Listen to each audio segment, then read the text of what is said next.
What's going on, ladies and gentlemen? Welcome to yet another AFC podcast. You're listening to the Astoria Filmmakers Club podcast. I got a very unique guest today. We finally got a film composer on the show. His name is Andrew Scott Foust. And most recently, for those of you who've heard our previous podcast with Pat Mitchell, which is the Astro Award Triborough Film Festival winner of our Battle of the Boroughs Film Festival. Shout out to the Bronx. Andrew here is actually the composer for Apples, Oranges, Lemons, and Limes. Andrew, thank you so much for coming on the show, man. How's it going? Hey, thanks for having me. I'm glad to be here. Where are you calling in from? I am actually in Michigan right now. I live in Florida. Yeah, I live in Florida, but my wife's parents have a little cottage on a lake here. And so we come here for, well, it started out as, a few weeks, then it turned into a month, and it turned into a couple of months, and then it turned into a few months. And, 4 or 5 months out of the year, we come and stay here. We all cram 6 of us into this little place and just hang out because I work from home. So it's, so we just come and do this. So I'm in Michigan right now. It's kind of rainy. I'm outside, but it's nice. Awesome, man. Definitely not Florida, which in the summer, which is always a win. So to get out of Florida. It's just always like a perfect weather year round. Well, no, summer is like, I think pretty much uninhabitable in Florida, if you ask me. I don't know why anybody stays there in the summer who doesn't have to. So it's just too hot. But yeah. It's great the rest of the time, but summer is just too much. Yeah. Were you originally from Michigan area? No, I'm originally from Ohio, but I grew up in South Carolina, and then I went to school in Atlanta. Then I moved to Chicago, and then we lived in Asheville, North Carolina for a while, and then now we're in Florida. Awesome. So we moved around. I've been working from home for probably 15 years now. So we're pretty mobile. We just kind of go where we want. So kind of nice. So as long as you have a keyboard and a computer. As long as I have a computer, yeah. It's pretty much it. And a keyboard, yeah. Like when we come here, every year when I come here, I always end up having, for some reason, a feature to score while I'm here, away from my studio. So I've gotten really good at a very compact setup. And so I think I'm working on my 3rd feature that I've scored like this. So, I've got my tiny little quarter and I make it happen. So, it works. I found a way to make it work. It's fun. So how long would you say that you've been composing for the screen? Oof. I think I'll probably get the date wrong, but the first film I ever scored was this trauma horror film called Hell Block 13, which I think it was like 1999-ish, I think. And it had, I think, Gunnar Hansen, isn't that the guy who played Leatherface? Isn't that his name? Something like that. And some, kind of scream queens in there. And it was absolute blast to do. I mean, it could not be more fun of a project. It was this kind of cool 3-part story. There were 3 separate things. It was kind of like not creep show, but there was another back in the day that did a lot of those kind of almost episodic things, but all in the same film. And then it had all these framing segments in between. So they brought me on to do the first segment, and they really liked what I did. So I got to do all the framing segments and the opening and the credits and stuff too. So that was a lot of fun. And then I think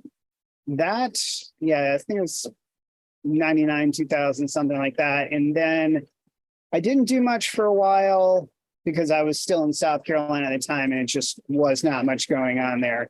It was just a fluke that I came across that. I just happened to know a guy who somehow got that film made. I do not know how he got that film made, but then, after a few years, I moved to Chicago and dabbled a little bit, but really mostly, honestly, when I moved to Chicago, I got sucked into the internet boom. Because I'm a web developer, and all I did was work for like 5 years, just crazy hours all the time. And I still wrote music, but I just didn't have time to commit to anything, Sure. And but then I don't know, somewhere down the road, I hooked up with a couple of random filmmakers and got sucked back into it. And it's funny, Pat Mitchell did a film. Oh boy, when was that? 2011, maybe, called Remedy, which I just happened across him on a Facebook filmmaker page, and he had posted a trailer for that film, and I saw it and I was like, oh, it just looks really good. It looks really interesting. So I messaged him and I said, boy, I really like the look of it. Here's some links to my music, and I thought, okay, great. Maybe I'll score this guy's trailer. That sounds fun. And he got back to me and sent me the whole film, and said, hey, go, I love your stuff.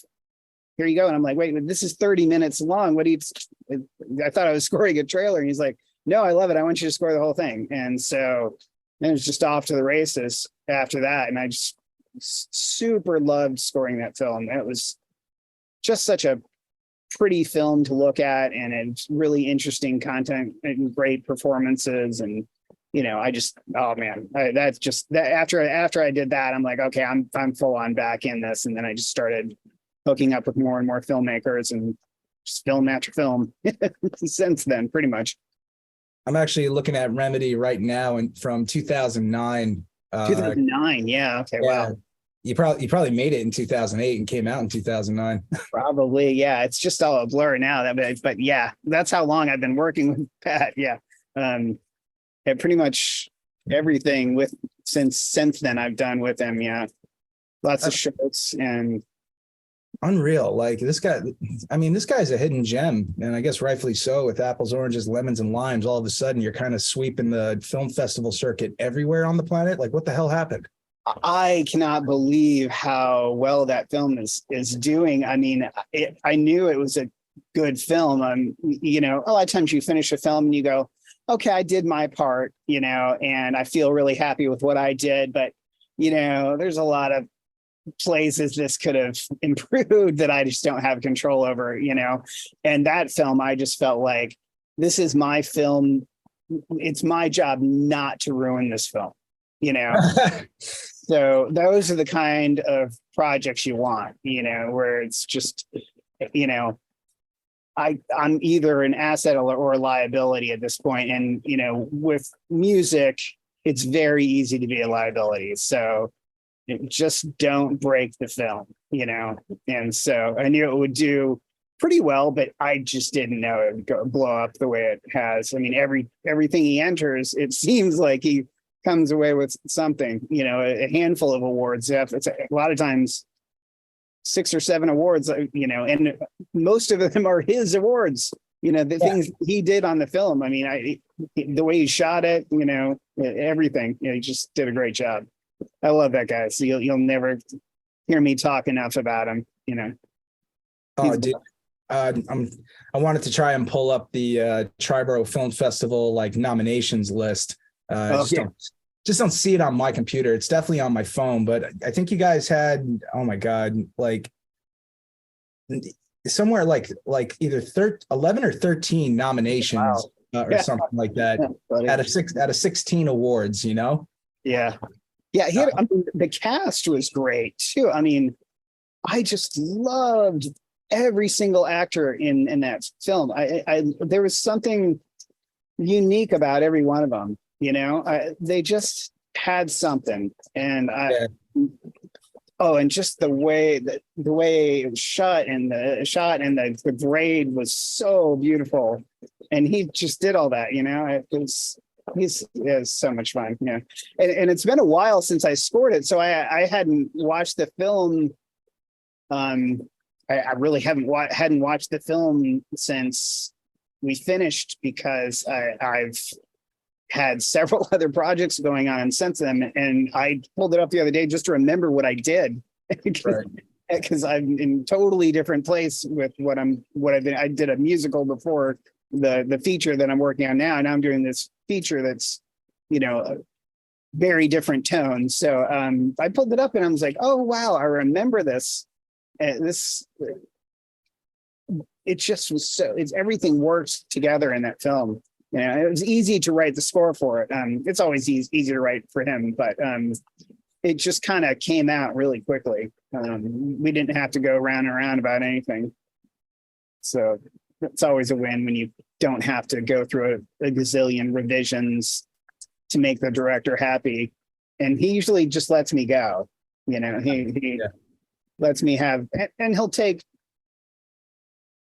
my suggestions, which is pretty huge. I mean, if I see something in the film and I think it's not right, he'll go fix it.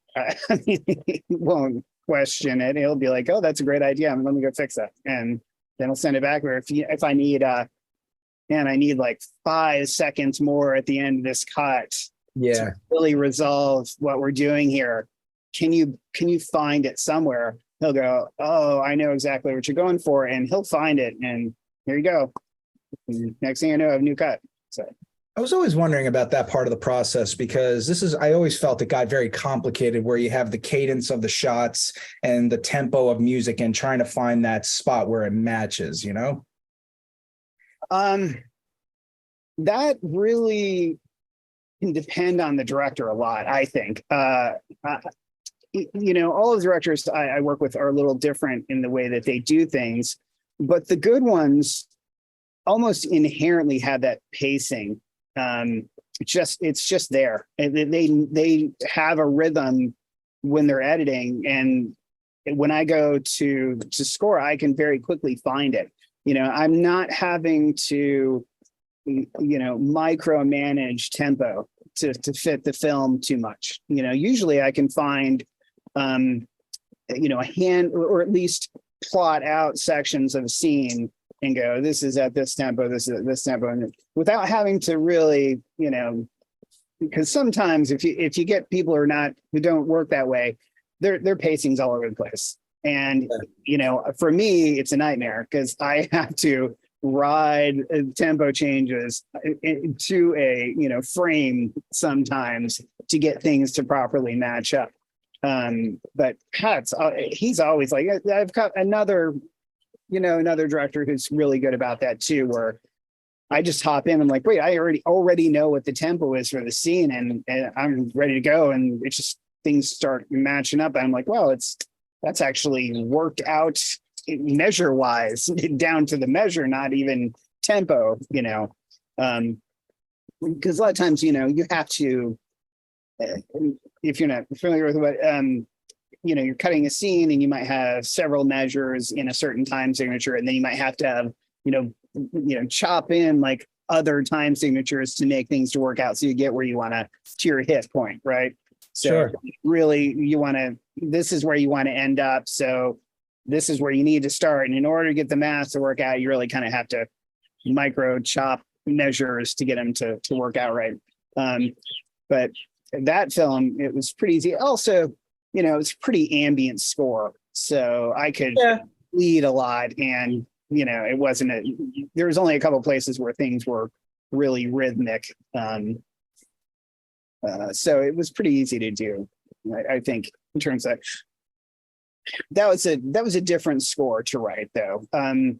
We kind of went, I don't know if you remember in the film, there's that song Good Night that's used during the dance sequence where I was just kind of doing her own thing. When she just does that unbelievable dance, Wednesday Addams would have been proud. Oh, yeah, right. I just like, go ahead. I won't interrupt, but I'll follow. Exactly.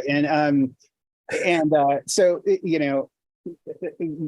Pat worked on that song with Freddie, and they had this version, they had their version of the song. And we were talking before I started the score. I think it was, I could be saying this wrong, but I'm pretty sure it was before we started scoring about that song. And I was like, oh, I love that song. It's great. And, it's going to be in the film. So rather than me try to, write my score and then have this song stick out in the middle of it, I want to kind of derive my score from that song, in a way. So the way that, and also I love the score, and he was asking me because he does some writing as well, kind of that sort of thing, for advice on things and, mixing and all that kind of good stuff. And we were talking through it. I'm like, I'd love to do a remix of this song. And he was like, oh, that sounds fun. And then I was like, send me the files for this. I have to do this now. And so before I did anything, I just wrote this whole remix of the song and kind of really just went crazy with it. And from that, I kind of got my palette, I was like, wait, this is what I can pull from, it's kind of a step back, a step further from that song, but it's like the bridge in between the score and and the source song. And I was able to kind of put together a lot of the colors in that remix. And then from that, for the ending credits, I took my remix and then I really ambiented out, the whole thing. So I really kind of took that whole thing and then remixed the remix into an ambient mix for the credit. Sure. And then kind of pulled the whole thing almost backwards from that, and so it was kind of fun. It was a great process for that sort of thing. And so the score really felt connected to that song to me the whole way through, which is what I really wanted. I wanted it to be like, hey, these are all friends here. They weren't not competing, because, a pet peeve of mine is when you have this beautiful score and then there's this song that just comes right out, out of nowhere, and it doesn't have anything to do with anything, and it's just not. It just it pulls you out of the film, and there's a disconnect there, and especially when you get to the ending credits and somebody just feels the need just to have a totally unrelated song come in. It has nothing to do with this beautiful score. Like Interview with Vampire was like that. Oh, it drove me crazy. The most unbelievable score, Elliot Goldenthal score all the way through. And then you get to the last second and then it's, Sympathy for the Devil. And it's like, come on. Great song. I have nothing against the song, but totally did not work for me. I was like, you had me all the way till then and you just ruined it. So that was important to me, and he really liked that as well. And I think it worked. It made it easy. I knew what to do, Sure. So when you actually compose, do you use the visualizations or the color schemes in a shot, or do you base it on genre? Okay. So like this is always where it was so mysterious for me, just as an actor. Like, where did that come from? Now, first time writer, director myself. And I'm like, how did you come up with that? Everybody is different on that. Every composer has a different process. And my process has changed drastically over the years. For me, the image is king. Honestly, the story, I don't care. The content, what you were doing. I just need to see a picture. If I see a picture, it can be a still. And the color grade is so important for me. I mean, somebody could, slightly change the color grade of a scene, and I'm like, oh, you just destroyed my score. Thank you. And because it's so important. Because for me, once I have a palette together, it's really like painting for me. I have to kind of create a sound palette to work from. And once I have that, then, themes and all that kind of stuff, it's really organic at this point for me, because I've just done so many films that I don't really, I don't really nail any of that stuff down. I used to try to think about things so much before I scored a film, and I'm like, wait, I'm going to have this theme for this character and this theme for this, and only these instruments for these characters. And I don't do any of that anymore. I really just sit down and I come up with a palette that just sticks to the picture. Right. Once you have sounds that stick to the picture, then that other stuff kind of just comes. Because as I'm writing, I might stumble across a theme I really like in a certain context and go, oh, wait a second. Now that's going to be whenever we're talking about or we see this certain thing. I'm very much in that space right now for the film I'm doing. You know, whenever you're here, you're going to have some sort of, you know, permutation of this sound and these notes. You know, they don't have to be the same ones, just you're going to feel that.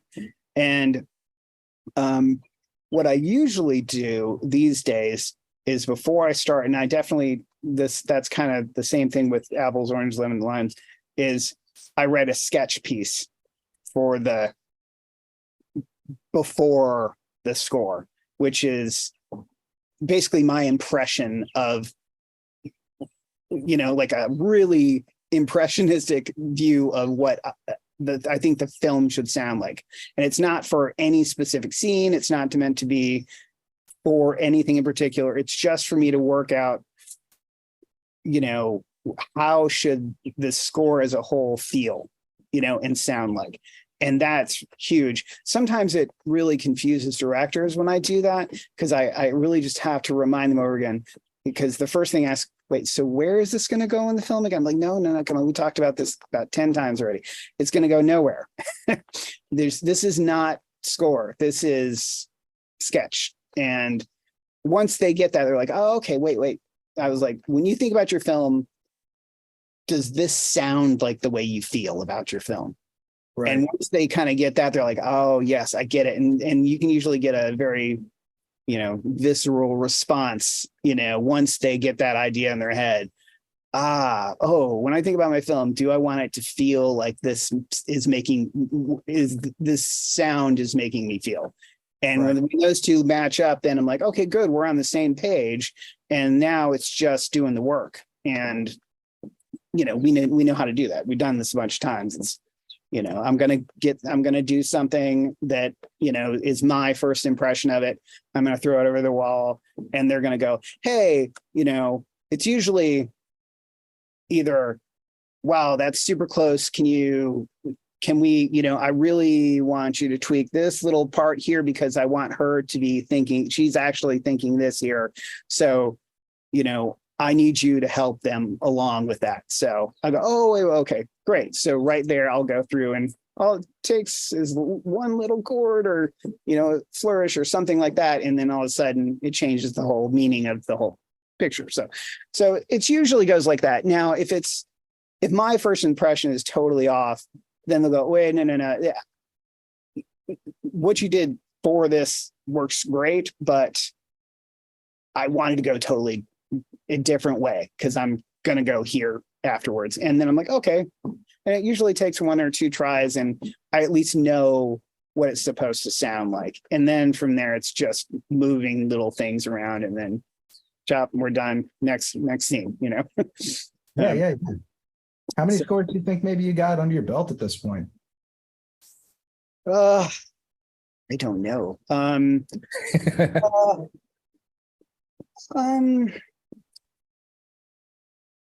Let's see. I've done,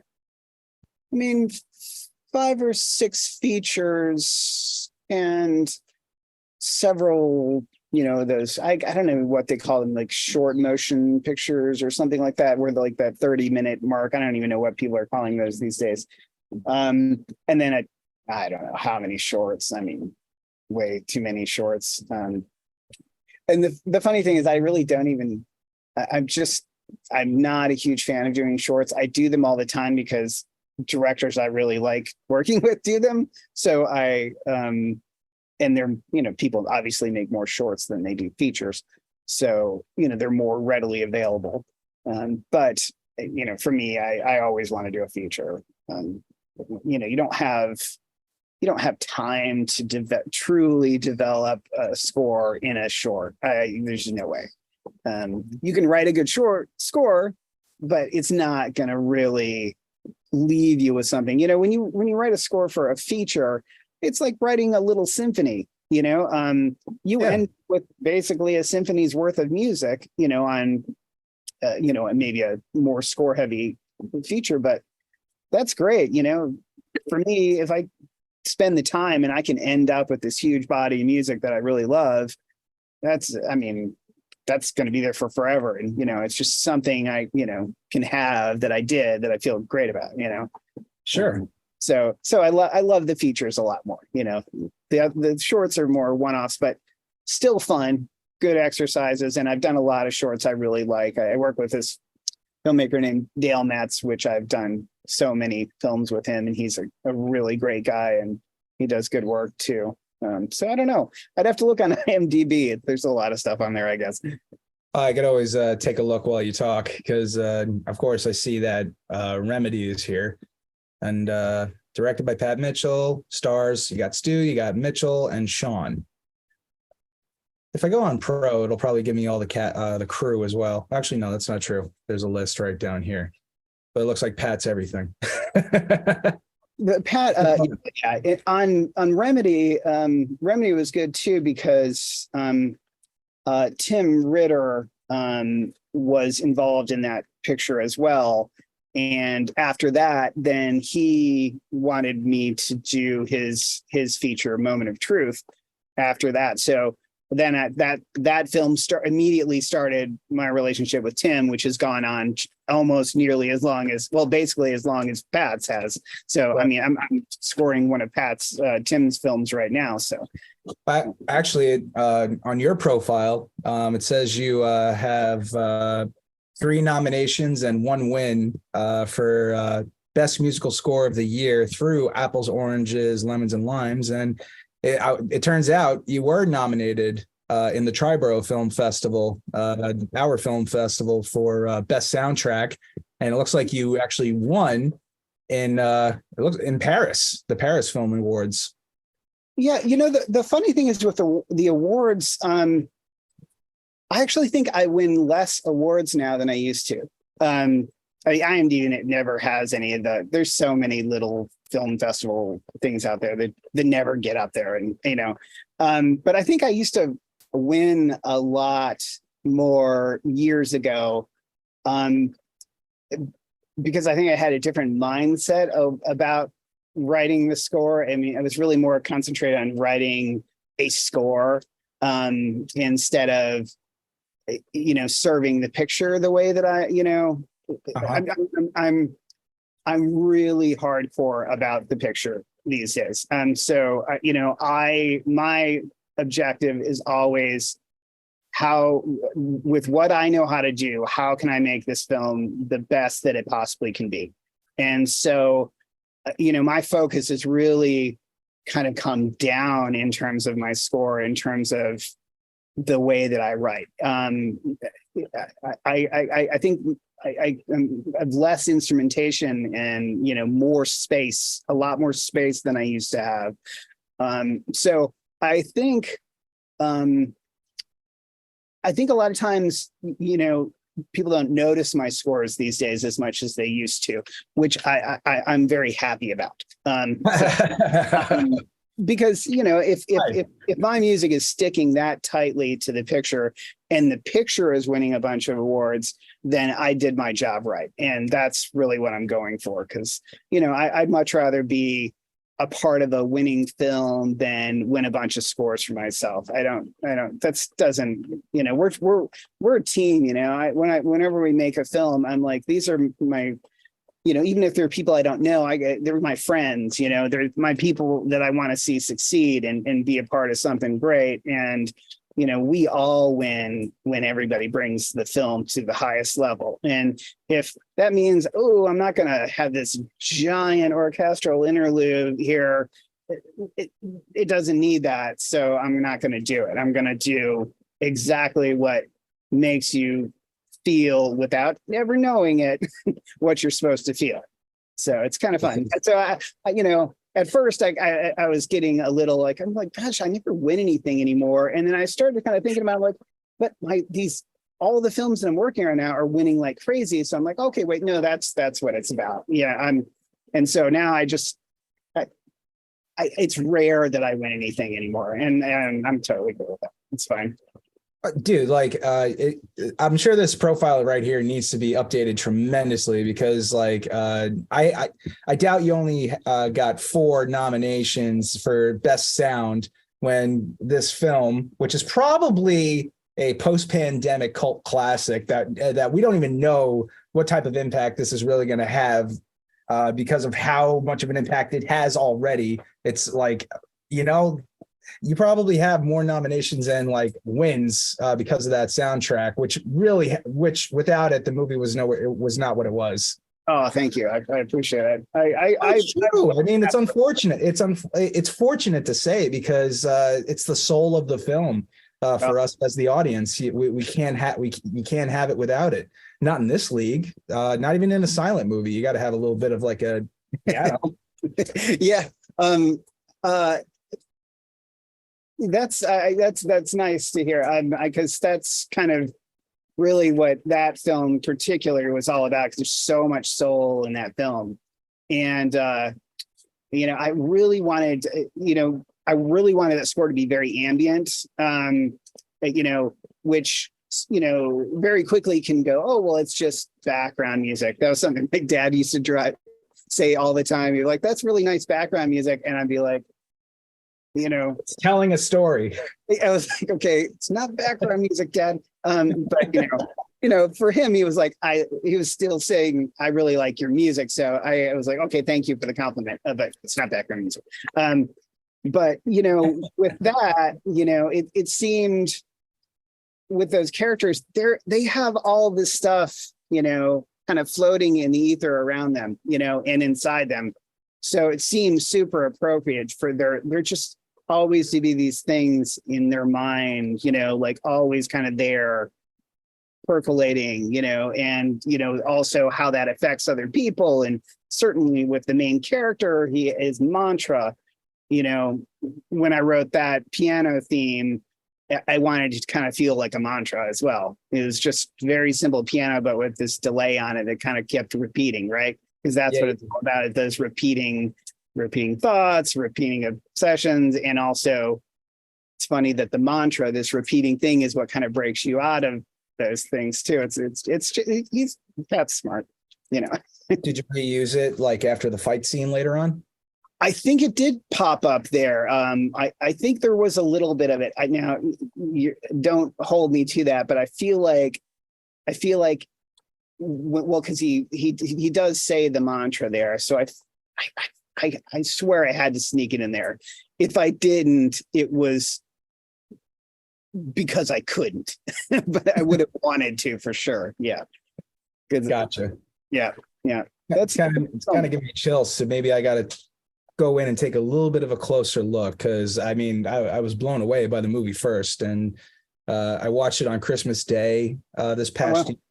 It was so cool. I didn't know how to accept it right away because I didn't know that Pat was actually from the Bronx. And I'm like, oh damn, some of these people don't read the rules.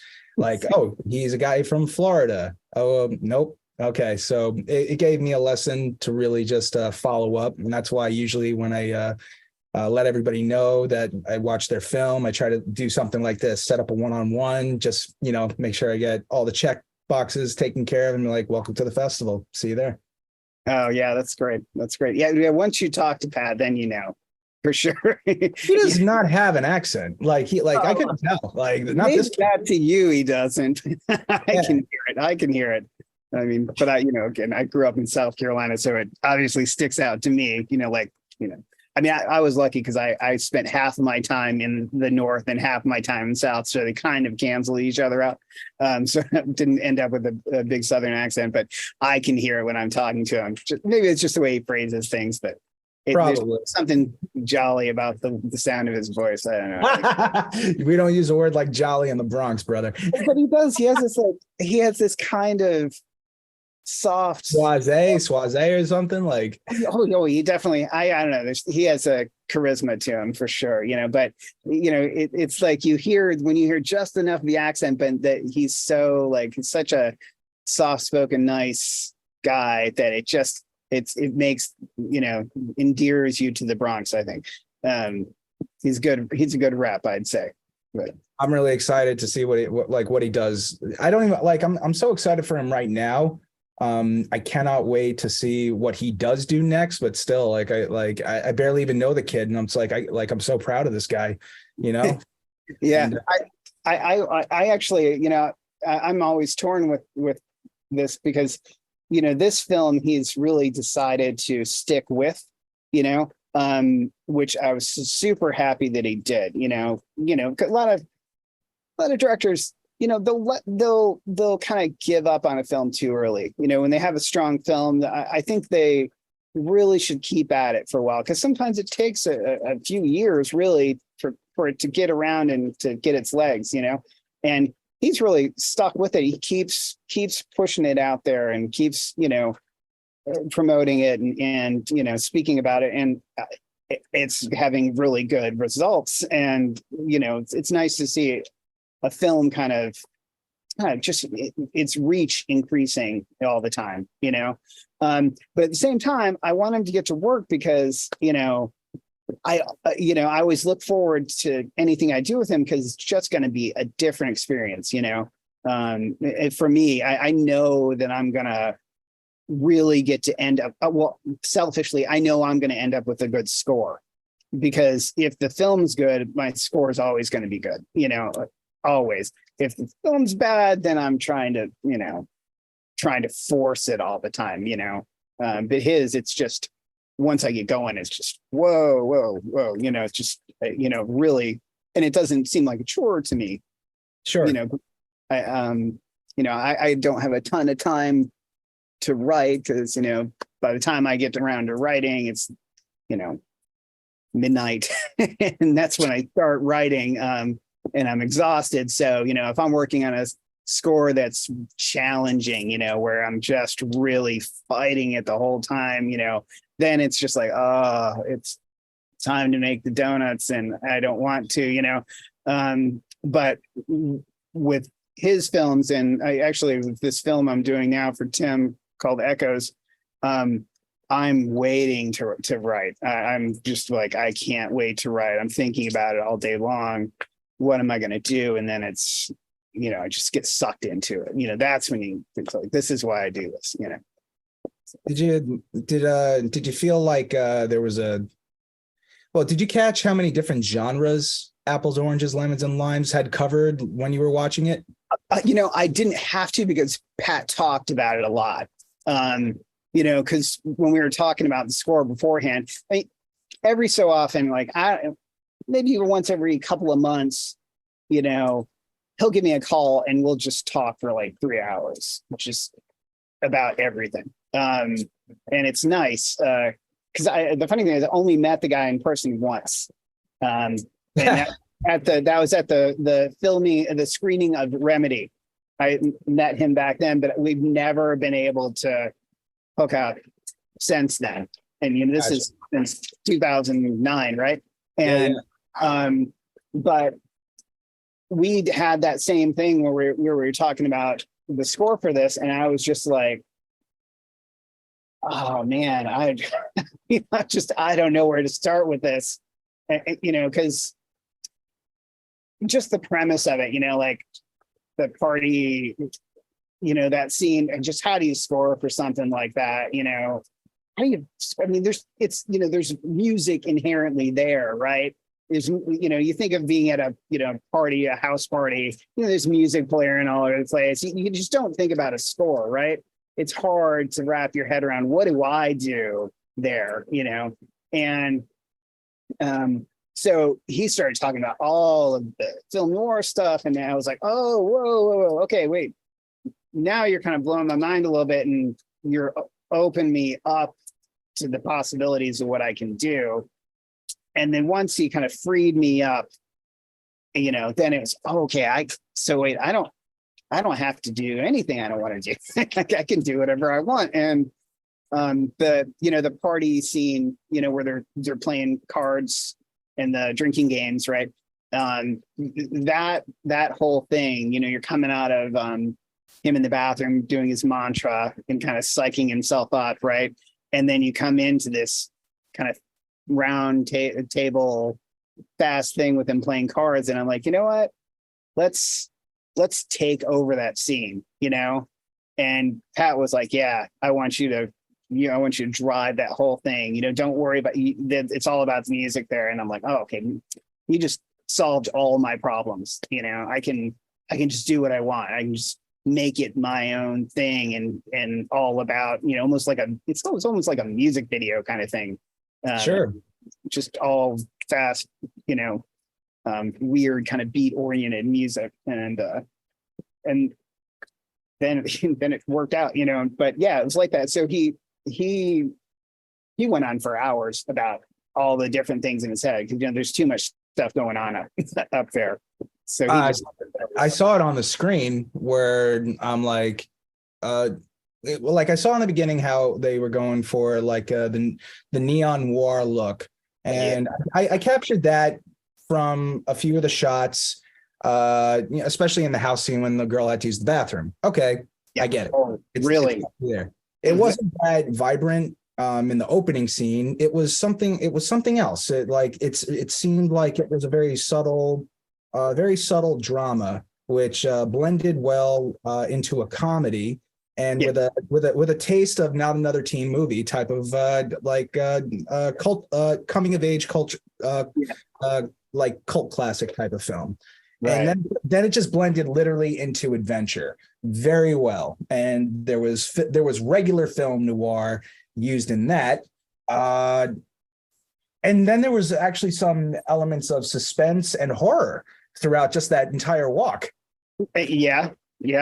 Oh gosh, when the shotgun went off, I mean, when I was watching it for myself, I like jumped out of my chair. I was like, whoa, I wasn't expecting a shotgun. It's like shout out to the Bronx. That's why they win. Yeah. That kind of makes sense. So like that truly did make sense, you know, and even the makeup when it blended, like everything blended so well in, you know what I think it was? They really played the scene very well. Like the lines didn't, it wasn't like really like just character driven, more or less. Like the scene was so well rounded where the actors had everything that they needed from the dialogue and the location just to actually play the circumstance, you know, not the scene. Yeah. And it just showed so well. And the duration, the tempo, the cadence, the whole thing.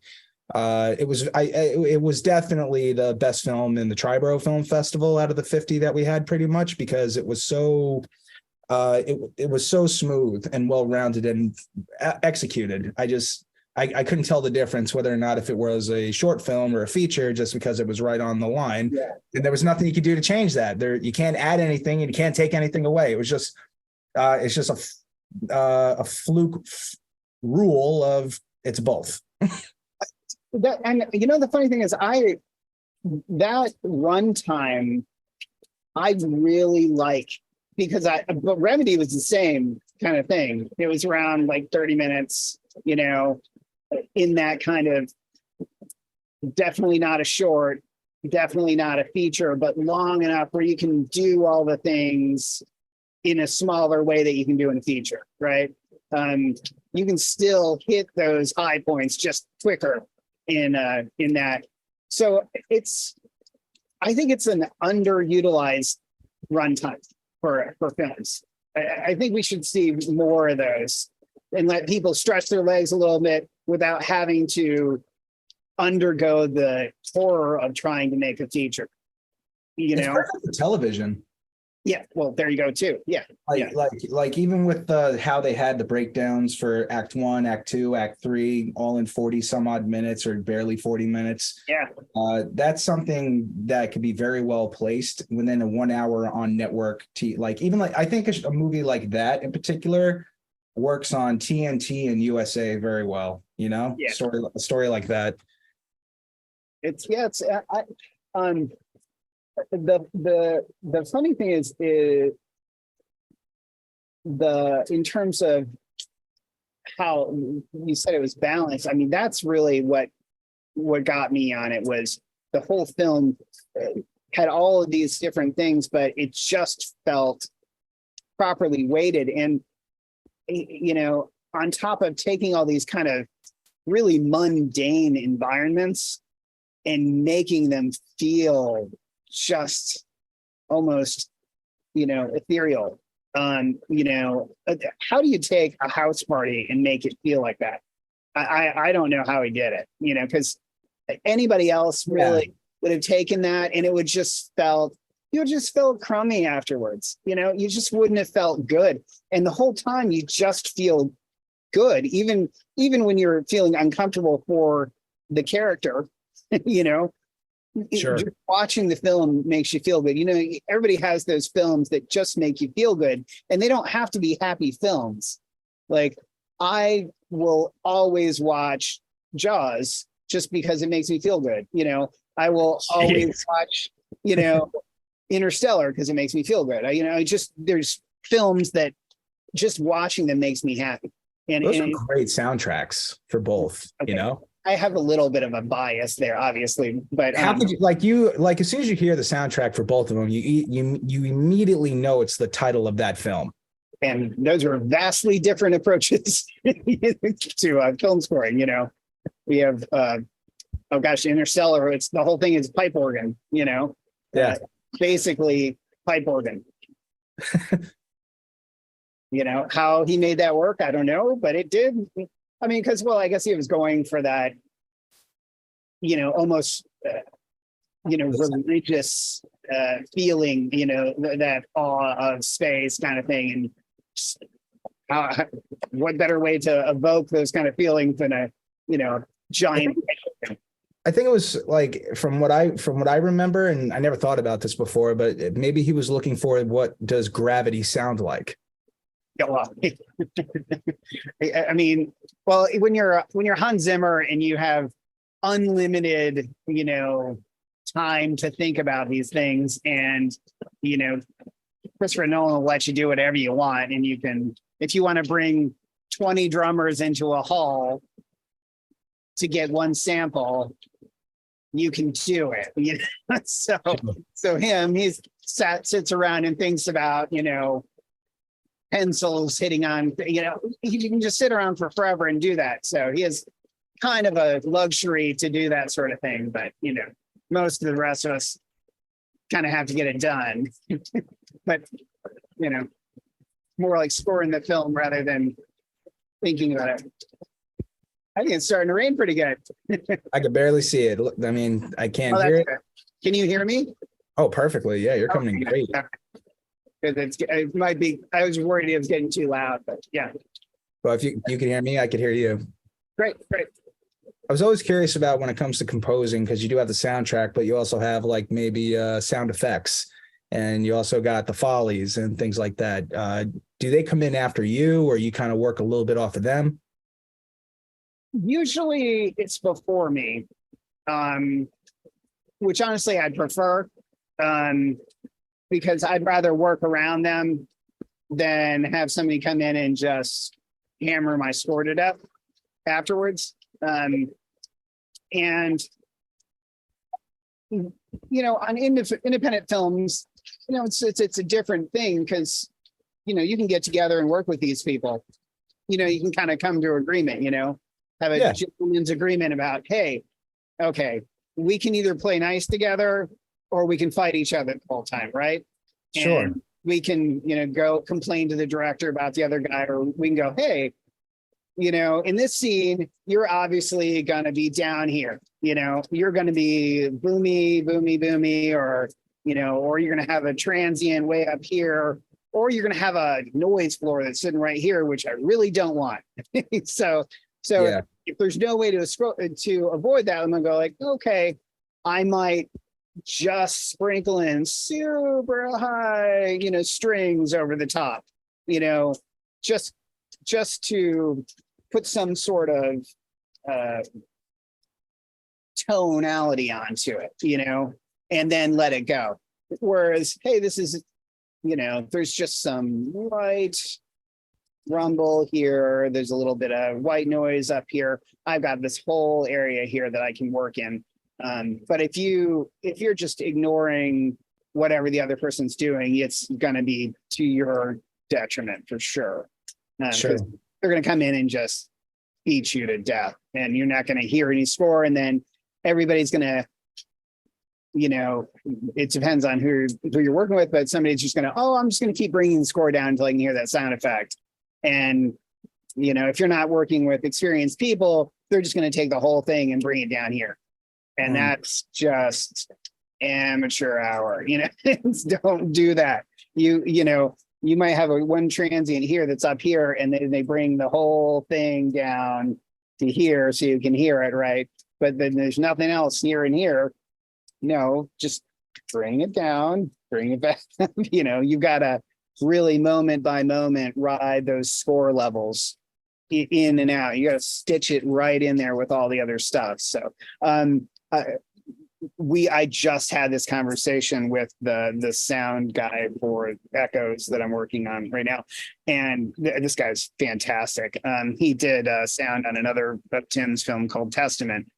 He did just beautiful work. So I was really excited about working with him because I knew my bass was going to be really solid, and I wouldn't be fighting in it with anything unnecessarily, right?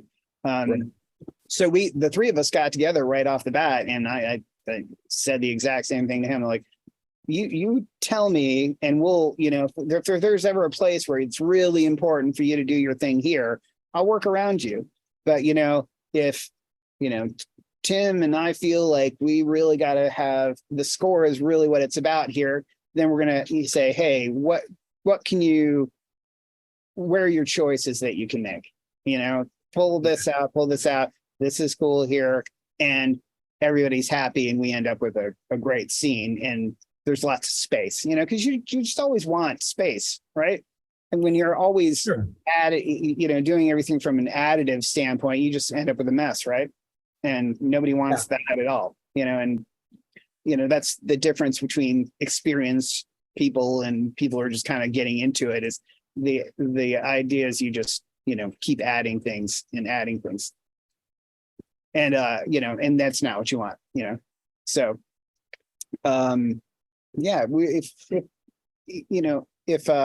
if you have like a really good sound designer, there's very little noise, so you can hear everything they want you to hear, and they don't make a sound for everything. It's just the impression you want to get out of it.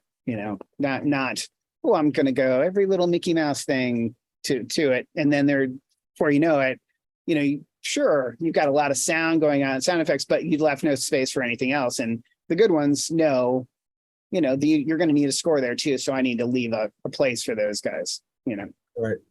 Yeah. I can't my career, if I'm not even going to call it that, my experience, actor, that's it. This part of the project where I've always seen, and I'm the biggest fan of movies of, probably anybody who gets involved in this industry in any way, shape, or form. I love watching movies. Yeah. Always listen to the soundtrack, maybe through Pandora on the YouTube, Alexa, whatever. And I could always immediately just reconnect with that film just because of the soundtrack, and just hearing finally the insider approach, especially with a good movie like Apples and Oranges, Lemons and Limes, on the process. Because for us, it always starts out, well, what's the dialogue say? Try to find a little bit of the backstory, motivation, who, what, where, when, why, the basics. And then we start getting in layers and try not to overcommit to the idea of, I don't think my character would do that.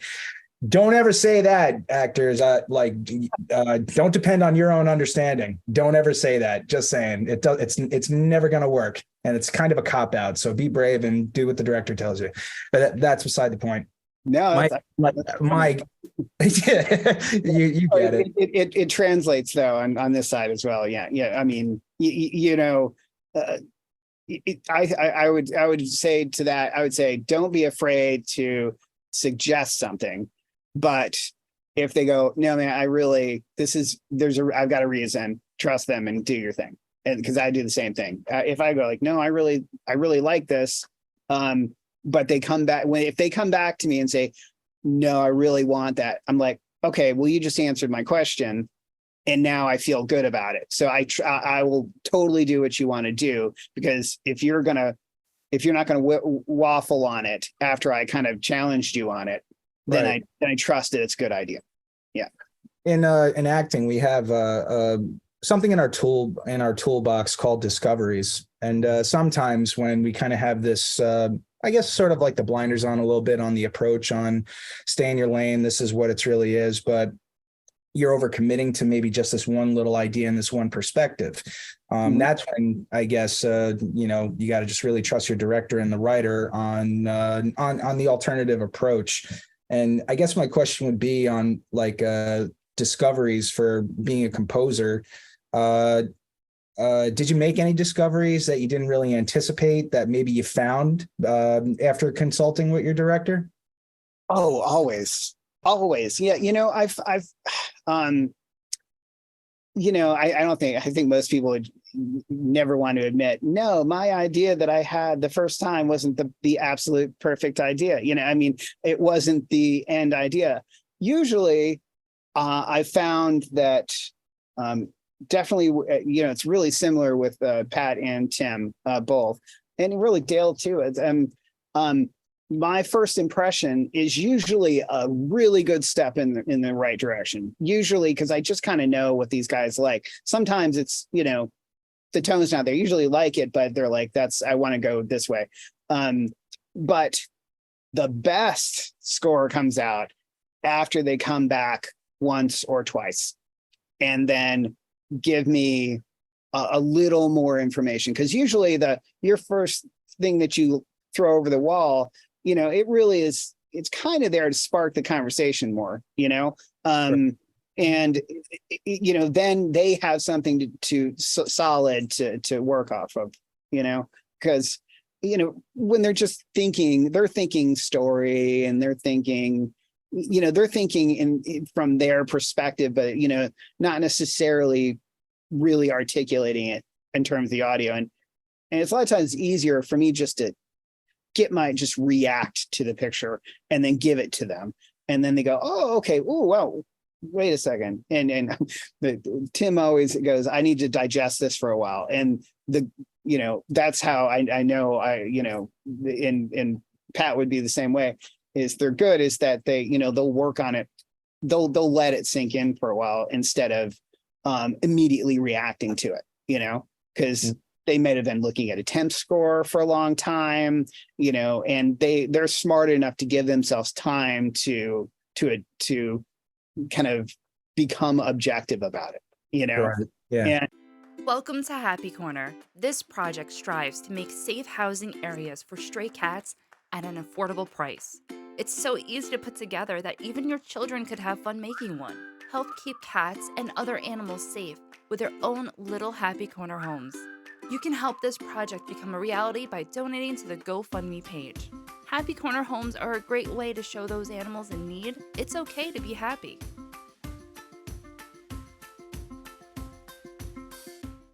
but at that point, they usually go, oh, okay, I get it. And then they're like, hey, just, I really want you to tweak this or that or that. And then, my first reaction when I see the message back, with the notes this long, I'm just like, oh, I'm so tired. I spent so much time working on this. I don't want to tear it all apart, because it is like a puzzle. It's a very like,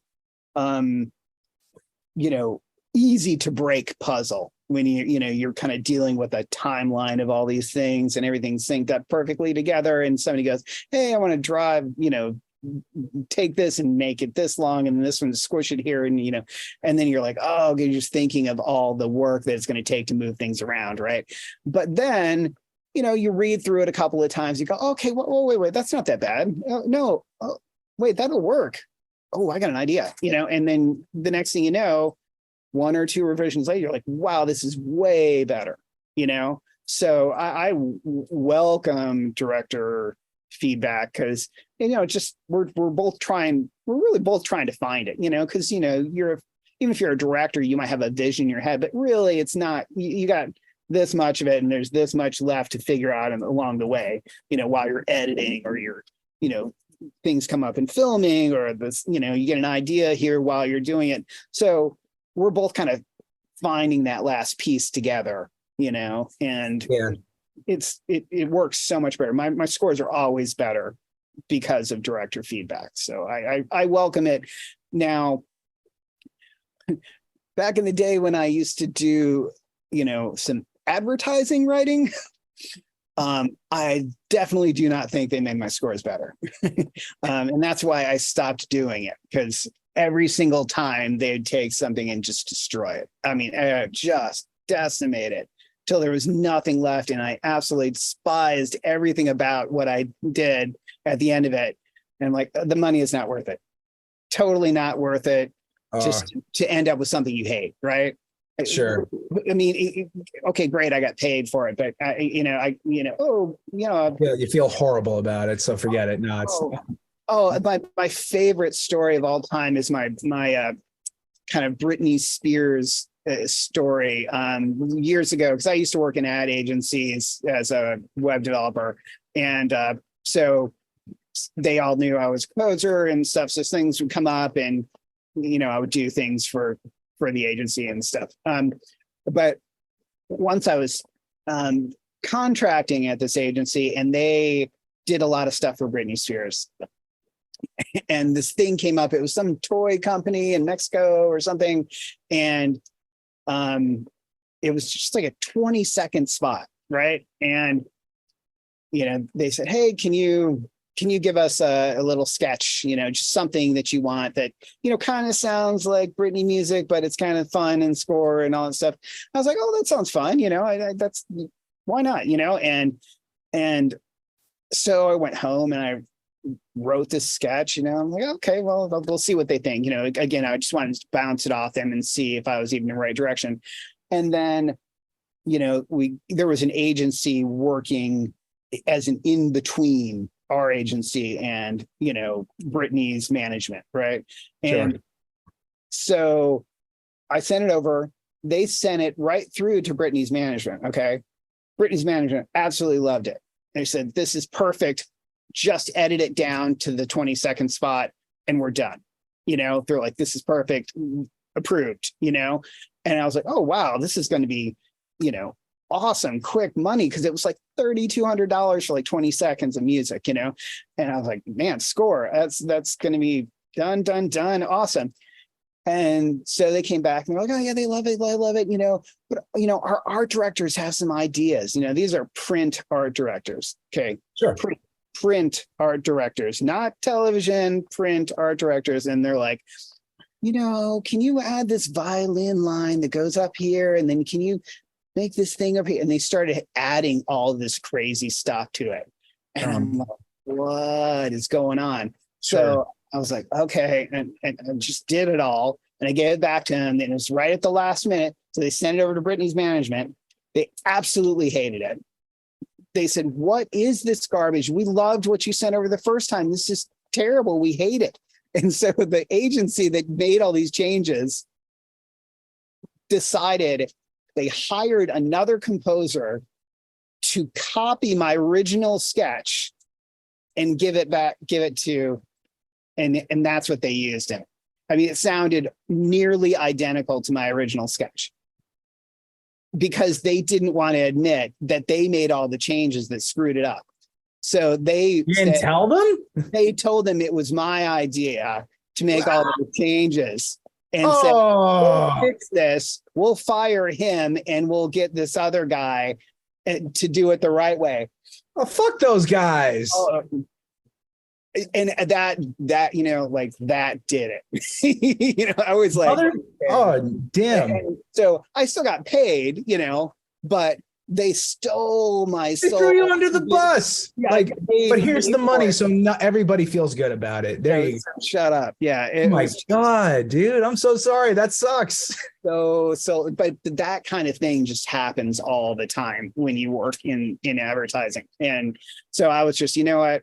I'm just gonna do projects I love, and I don't care about that. I have a day job. I make money. So I'm not gonna destroy the thing I really love just to make a little more money on top of it, So Yeah. that's when things changed for me. And I was like, wait, okay.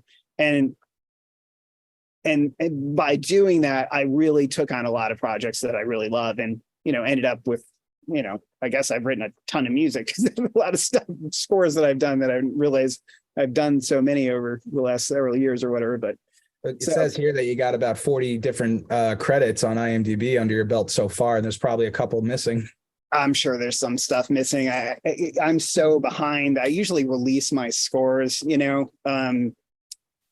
because I just want them out there, and I don't want, my projects to get, to corrupted and just lose all that music. So I'm usually, well, at least until several years ago, really good about, I finish project, I master the score, I release it, it's there, but I'm so behind right now. Like I was going to release, Pat's film this summer, but then I feature to score, and then I just finished the musical, like a 30-minute musical that I just did, and then I had another film before that, and I keep forgetting to release these scores. I have another feature that I haven't released the score on. I just have so much music that I haven't released that I need to get to, but I just keep getting new projects to do, and I never get to do it. So. Well, where's the best place for somebody to hear, I don't know, demo samples, SoundCloud or website? Well, I have on Spotify, I have, let's see, I think four features. I also have I did a concert piece called Pale Blue Dot that I did for the Orlando Contemporary Chamber Orchestra a couple of years ago that I just released that. But all that's on Spotify. I have a lot of music out there. Don't get me wrong. I have a ton of music out there. But I'm just behind. I have, like I said, I have a feature, Pat's film. I think I have, I don't know, probably 10, 15 shorts that I haven't released. I have a whole web series that I did that I haven't released. Yeah, but I have a ton of music out there. So cool. Spotify is the way to go. So if anybody wanted to work with you now that you're an award-winning composer, shout out, thank you, Paris. What is the best way for someone to get in touch with you? Hey, if you, you can go to my Facebook page for sure, Andrew Scott Foust Music on Facebook, or my website is probably okay, andrewfoust.com, but I would go through Facebook just because, like I said, I'm really behind and I'm not maintaining my website the way I should, which is sad because I'm a web developer, but busy building other people's websites. But yeah, I'd go through Facebook or connect directly with me on Facebook. Personally, you don't have to go to my main music page. I'm not that hard to find. Just Andrew Scott Foust, and that's a good way to do it. And I'm always looking for new people to work with. I every time I find a new filmmaker to work with that I really enjoy, it really opens up a lot of things to me. And because I know so many actors now. Sure. I never would have met actors before. But most of the people I kind of, once I score a film, I kind of, I talk to these people after a while, and I tell them how much I enjoy their performance, and then we talk, and it's fun. So yeah, the web grows. That's all of us independent filmmakers, make friends, because everybody has stuff to inspire you, but also you can get projects, and just like that, you have a whole new life that opens up just because you talk to somebody randomly at a party or something. They have, they are making a film. I really liked what you did in this film. Come score it for me. It's always about who you know. It is, but a lot of that is up to you, to get to know people, and don't be afraid to share your work with people. It's not rude. If it's another filmmaker, they get it, and like, hey, listen, I really want to see what you have to offer. I'd love to see your work, because the first thing I ask when I meet anybody is like, hey, where can I see your stuff? I'd love to see it, because I love to see other artists do their thing. it's always inspiring. I have certain actors that I always want to work with because there's something about their presence on screen that inspires me. There's a handful of actors that have been in several films that I've done that as soon as they come on screen, I know what to write. So it's I'm as much inspired by them. And then they call me out when they finally get to hear the score months later. They'll type a message me up and go, "Oh my gosh, the score!" Because then they get to see themselves with the score, and every actor loves that, because it makes them look great. I don't know if I felt that yet. Oh no, I don't know if I felt that yet. We got to make that happen, man. That's not good. Every actor wants to see themselves with the score swelling underneath them. Oh my gosh.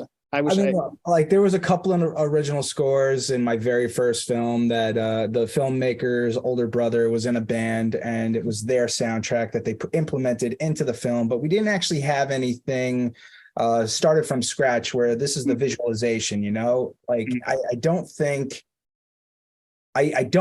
other than maybe Hell Jumper, a sci-fi Halo thing I did in college, where there's just something from scratch. And my resume is stupid long. And that's crazy. I know it really is. But, when you turn 36, you got to start figuring out different avenues. And now that's why I'm kind of transitioning into, well, not transitioning, just exploring writing a little bit more. Oh, well, that's always good. Yeah. I mean, I always think, I think everybody on the team should totally feel comfortable to at least comment on other parts of the process. Like, I have a lot to say about film. When I'm talking to my director, I talk about everything. And if I see something, I will go on and on about it. And I even have directors who are just so great. I mean, gosh, Dale, who I work with, Dale Metz, he will shoot things that I suggest to him. I mean, he'll edit things differently. I mean, we just finished this musical now. The musical is not a fair example because I just wrote all the songs and everything, so kind of was revolved around that. But I was like, it'd be cool is if we did this, and he was like, let's do that. And then he went and just did it. I mean, when you work with positive, collaborative people, they'll take that and they'll go, any ideas from anybody. You could be getting somebody coffee and you go, oh, it would be great if you did that. And if you're an open person, and you should take that, so there's nothing wrong with stepping outside of your lane if you think you have something to offer. I really hope that's the accurate description of what's going on in my brain with Pixar animation, where they kind of they're one giant collaborative giant family of people that just came up with all these ideas, sitting down at lunch and just chiming in. It seems like that if you watch the documentaries, right? It seems like that from their work, just from their cameos, like just like that in my head. But I'm glad you said that, but I guess maybe I remember doing that exact thing, but it was in the wrong place at the wrong time, where it's like, oh, I'm sorry, I thought that's why we were here and what we were supposed to do. Like we did a film screening, I guess just a private screening of cast and crew and family and friends of a movie that we did. And I didn't like do it. Like I was an actor, word of mouth. Hey, I met this kid, give him a shot. And it was fine. But at the time I was in my third year of college, and I just got out of community college and I just got accepted in conservatory, and I'm learning all the little nooks and cranny details on story, on like how to give appropriate feedback from your peers, on how to like really develop a character, break down scenes, all of that. And that was called an adjudication. Okay, so I learned how to do that at conservatory. So what better place to actually showcase that at a screening?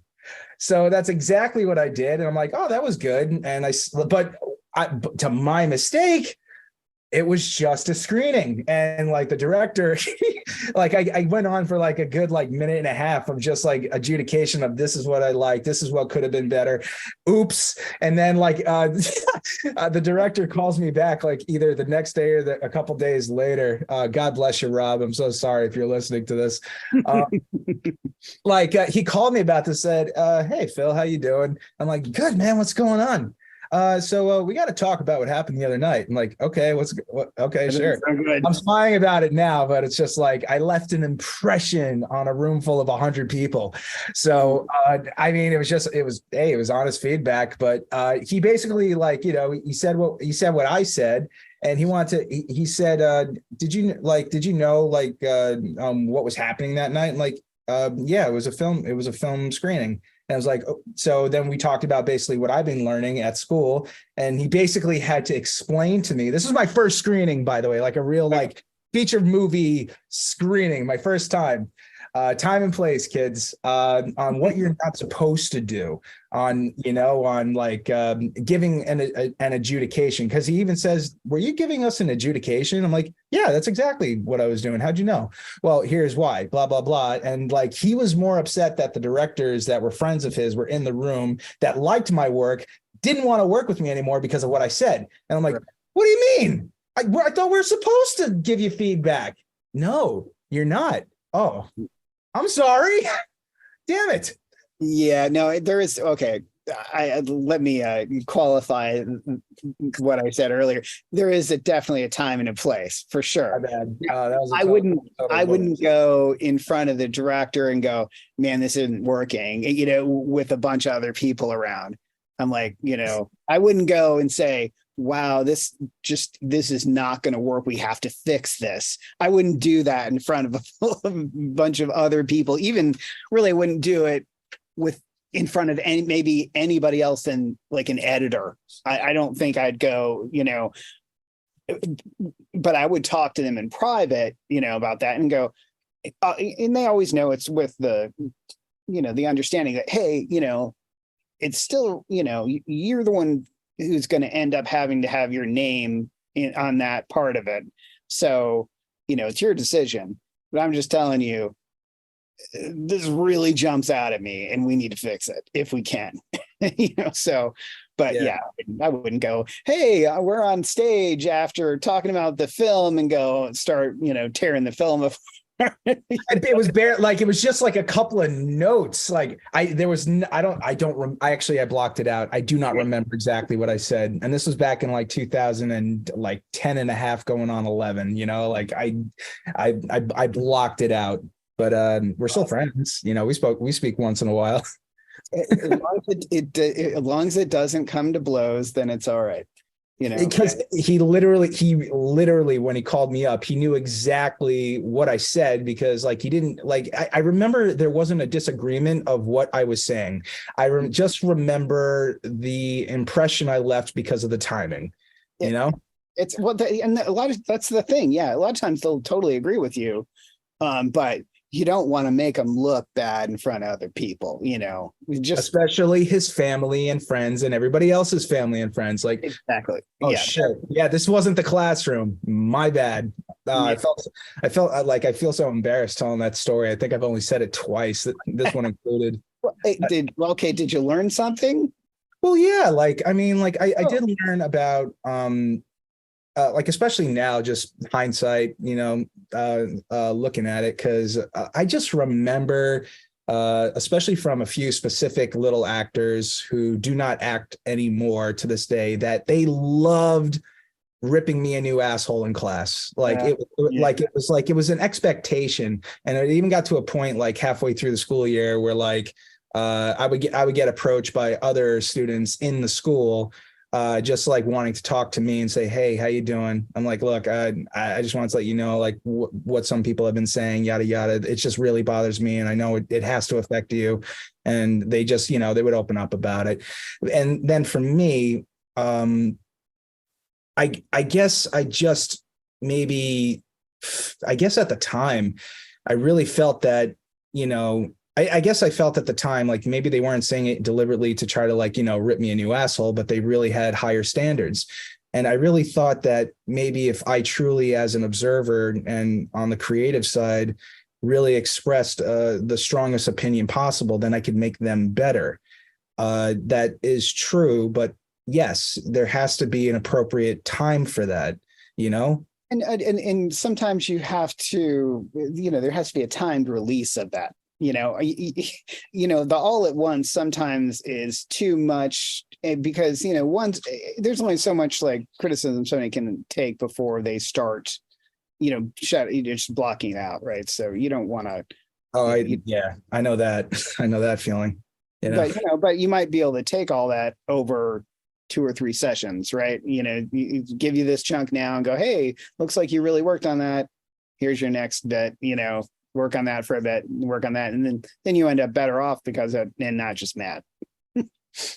I know. My takeaway was like literally, even thinking about it, I haven't seen the movie in such a long time. I'm sure I would have like a more appropriate opinion, especially since I've directed a film festival. And, now that I'm like in my late 30s, almost mid to late 30s, where I really understand the process so much better. And sure. That was only like maybe my first feature, but not even my first feature. I had like one scene and 5 or 6 lines, and it was a parody and a spoof on casting, directing, and acting, where it made sense. But it actually makes a lot of sense now, because as I was acting out and about in the real world, that's exactly how it always felt, and by being either the actor, but the reader, I was the reader in the room with the script, and just working with the fake casting director. It was just like one of those things. Where, yeah, like for what the filmmaker I think was trying to do is kind of just like, I don't know, maybe just like create, like it wasn't supposed to be like a film, a drama, but almost sort of like not a comedy reflection of like the industry, but he kind of found the cliches in the industry. With that film, and I had no idea how to visualize and see that as an audience member when I was 22 years old. I never would have expected that. I always thought a movie was supposed to be like, this is a really good piece of work, like this, like, and you really like it's character driven. It's got the music. And those were the things that I always wanted to work on. And I never even once talked. I don't even think I asked the director, "What's it about? What are you aiming for?" Like these little conversations that I'm trying to have now that I'm older and more mature, to actually kind of just see things from their perspective, and honestly hold my tongue for unsolicited feedback, because that's not my job. Just wanting to just hear them out and then go from there and then talk. Right. I mean, and also you have to think about, what am I going to accomplish by giving this feedback?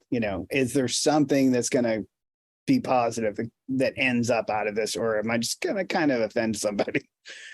I can't even imagine how many people I've offended my entire life. Like even people like I did a spoof documentary in college, literally because other people in my college were doing it, and I just wanted to do it while I was in conservatory. So I did a biopic called The Time Being, and it was never supposed to happen. But I really wanted to get people's like point of view about me, especially in college and class. Because some people had things to say where I was getting ripped apart, and then when some people said, "Hey, I feel you," I'm like, you know what? I was curious, like what type of an impression am I really leaving on people, and am I really representing myself accurately, or am I putting on some kind of facade? So I created a short film called The Time Being, and just like a little spoof of a documentary that I really got some honest answers from people that I knew from school and people that I've known for a couple of years. And I created a story out of it with a good neighbor of mine, shout out Miles. And that was a big learning experience doing that film, and just like being the listener on what people really do, think of you. Well, I mean, we're kind of in an industry that you get critiqued all the time. I mean, you're immediately critiqued every step of the way you're critiqued. I mean, I read something, I immediately critique myself, endlessly critique yourself. And then give the director critiques it, and then if it's separate editor, the editor is going to have things to say about, how it's working or it's not working. And then, you get down the line, and then the audience endlessly critiques what you're doing. So you got to get used to being under the microscope a little bit. I think it's much easier for me because I can kind of blend into things and they don't really know I'm there. It's kind of, I think the score is always like the last lead actor, that is always there, but you can't see, and so, I agree. I could agree with that analogy. Yeah, I totally can. Well, because you're always saying something, right? I mean, the music has a very, specific dialogue a lot of the time, right? It's just direct to emotion, right? Rather than, using words, I just go straight to the emotion, and so, but I don't get, most people don't know where to focus their disdain if something isn't working with the score, because they're like, just something's irritating me about this, but I don't know whose fault it is, and so I can get away with it. People usually don't know to come after me even if it's my fault. So but the actors, it's right at you. You can't. Well, yeah, they're in the forefront. Can't miss them. Yeah. You get the most exposure, but you get the most exposure. I always thought that a sound pretty much ties it all together. Like like in my opinion, it will always be the soul of the movie. It encompasses and ensembles the entire emotion of the entire story. I think it does have a mind of its own, and its character, like, it's very similar to the way you described. I never thought of it that way, but that is so true. Yeah, I mean, that's kind of the way I think about it when I'm scoring, is I'm kind of in the scene with them, but there's like it's like a narrator. You're really like a narrator in a lot of ways, so it's always there, but it's not so, on the nose, it's not so concrete. The score is like always talking, but not, in that nailed down way. It just kind of really goes under right to the nerves of things. So, that's where I like to be. I want to be out front, but still I want to be out front. Yeah. I'm getting emotional just thinking about it, because like we're two guys talking on a laptop. There's probably like somewhere out in the universe, like the never ending story type of a book. Somebody's reading the Book of Us right now at this moment in time, but somebody converted that book into a movie. And then there's that one guy just putting together such a good score that you and I can't hear, but somebody else hears it. Like, it's freaky. And it's just like, everybody has a different way to do it. Everybody, every score is different. That's why it's so fun. You can do anything. Well, that's really what led me to film scoring anyways, is anything goes, I mean, I love writing classical music, but, film music, you can use anything can be a score. And, back in the old days when it was really just orchestra, obviously amazing, Oh yeah, the 90s, like they had Beethoven that was very well orchestrated. You had Liar Liar, which was the best. I think Liar. Do you know Liar Liar's orchestration piece, like off the top of your head? Jim Carrey. Kind. Well, no, I talk about this. I was just talking about this film yesterday. I was talking to my son, going, I really wish you could see this movie. It's wildly inappropriate. But it's just such a great. But yeah, no, I've seen that movie so many times. I don't think I could hum it, but I know the feeling of the score. Yeah. The elevator scene, the bloopers scene. The bloopers are the best. Oh my God. Jim Carrey, God bless this guy. Like, that's the absolute pinnacle performance of his entire career. He will never top that. I mean, in Liar Liar, number one. Number one, for sure. I would have to. I cannot disagree. No, I cannot. I mean, he was just free flowing the whole time. I mean, it was just, there was nothing held back, but it was so on the whole time. Yeah. No, that's great stuff. I mean, I mean, you can go Truman Show too, but but that's the other side of Jim Carrey that's amazing, but Liar, it's perfect all the way through. The writing, everything, it's just brilliant. Yeah, and it had a great score. I mean, it's tied it all together. Amazing score. Yeah, comedy's the hardest to write too, by far. I think with your description of the unseen cast member, the sound, it was right there. It was sort of like the angel or the devil on the shoulder with him the entire time, character. Well, and then in comedies like that, especially slapstick, it's really overt. The score is very, the dialogue is very overt coming from the score. It's not like, when he was kicking the shit out of himself in the bathroom, there was no dialogue. It was just the music the entire time with him doing all that stuff. Yeah, but exactly what's going through his head, all of that stuff, just because the score is really pounding it in there, Didn't take away from it. It just was the supporting actor with him the entire time. Yeah. And honestly, I have almost more respect for the guys who can write comedy, because it is so insanely hard to do. Every time anything comedy comes my way, I am terrified the whole time. I have no idea what I'm going to do. And it's just because, you have to do it without sounding ridiculous, because it's this far from being absurd and sounding amateurish. Right. You have to ride that line the whole time when you're doing comedy. And you really kind of have to take that old Mickey Mouse approach to writing to a certain extent. You have to have enough of that, every little thing gets an accent kind of thing, rather than, kind of large strokes, because comedy, there's so many hits, there's so many accents all over the place, and they're rapid, in not in the same way an action film has, so many accents, but it's with an action film, you just got to hit something. It doesn't matter, you don't have to be that subtle with those accents. You need to hit something at that point, and it doesn't matter if what it is. If you hit it hard, it will work in an action film. On a comedy, it has to be perfect. It has to be the clarinet, glistening up in the exact perfect way at the right moment, but not too much of it.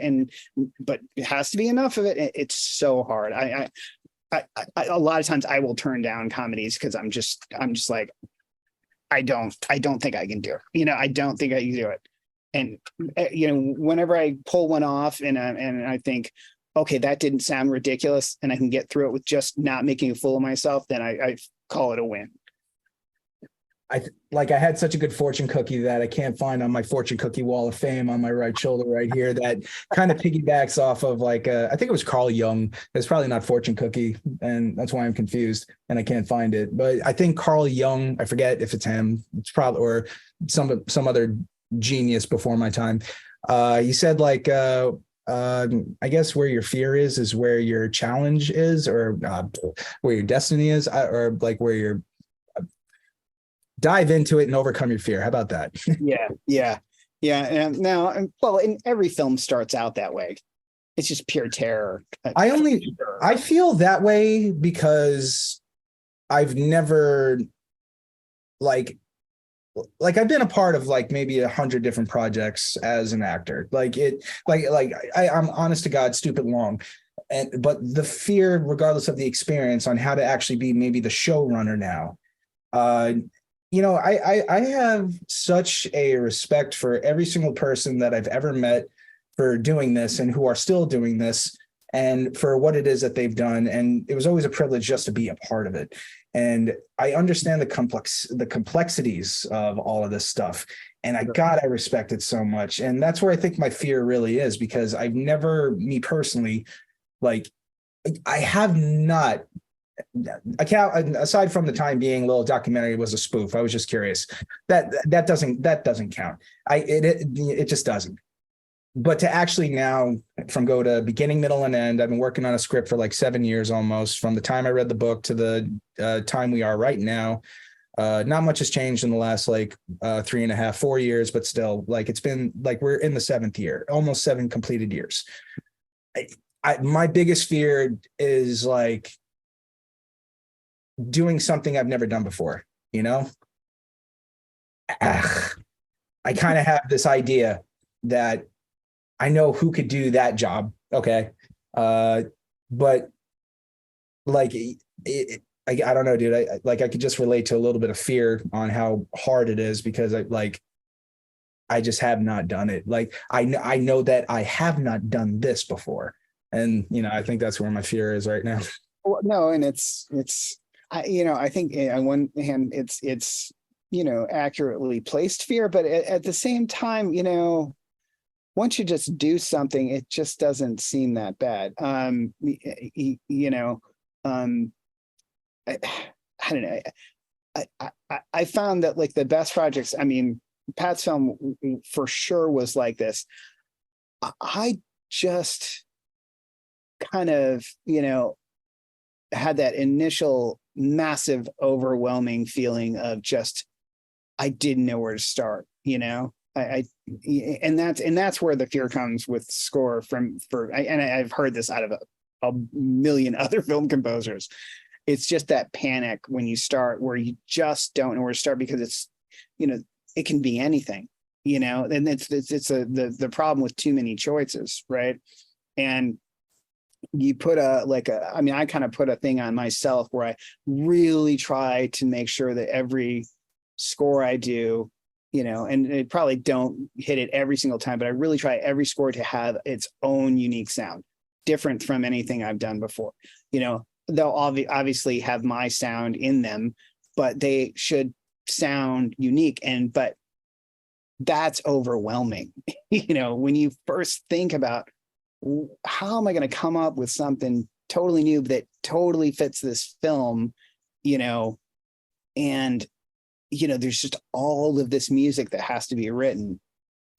Where do you start? And it's just that an initial response to just having too much work to do. And that goes for anybody approaches a big project where it just seems like there's a mountain of work. And then you just go, okay, let's just start writing something, anything. Sure. I just sit down, I'll usually sit down at the piano or just with, get a strings, because I write a lot of strings. I like strings. What can I say? You can score a whole film with just a string section easily, and it'll be fantastic. But sit down with that and just let anything from the film play and just start going and see what you come across. And as soon as you let go, that's the thing. As soon as you just let go and just do, the next thing you know, wait, I've got this idea. I got this idea. It's that fear puts such a barrier to your creativity, and it just makes everything slow to a halt. But as soon as you just go, okay, it's just, I'm not going to think about any of that. Just start doing something. Just start. That's all you got to do is start. And then once you get started, the next thing you know, you're off to the races. And then on that film, as soon as I got going, it was like, boom, right through it. I mean, it was just flew out of me. And I was like, wow. And the funny thing is, by doing it that way, I didn't really even remember doing it. I was done and like, did I write music on that? I don't even remember doing any of it, because it just flowed right out of me. Because as soon as you get started, it's almost like you're not thinking about anything. You're just doing, you just get into what you know how to do, and it just goes. But the first like couple of weeks before I'm about to start writing music, I just feel like I'm a total imposter. I have no idea how to do this. Who am I kidding? I don't know how to write music. It's stupid. Everything I did before was complete failure. It's just uncertainty comes in, and you listen to anything you're doing, and then you start picking it apart, and then, and then you go and you just stop for a second, start writing, And the next thing you know, you're done with the score. You listen back to it, a month or two later and go, oh my God, I wrote that. That's fantastic. I love that.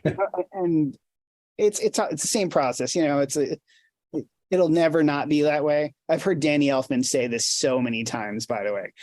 Danny Elfman, and you can see the fear in his face just talking about if you ever watch like some roundtables with him and other film composers, it's like you can see almost his face turn a little white when he just thinks about that moment when he has to start a score.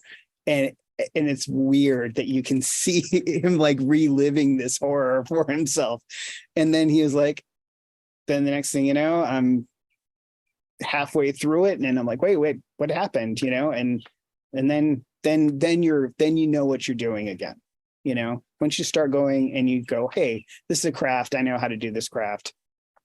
Let's do our thing. And it's great. Well, he's a 4-time Oscar winner. Oh, well, he's Danny Elfman.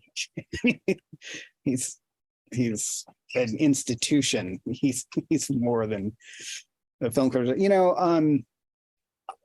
There were 2 scores that really made me want to be a film composer. Because I started out as a guitar player. I'm to ask you this.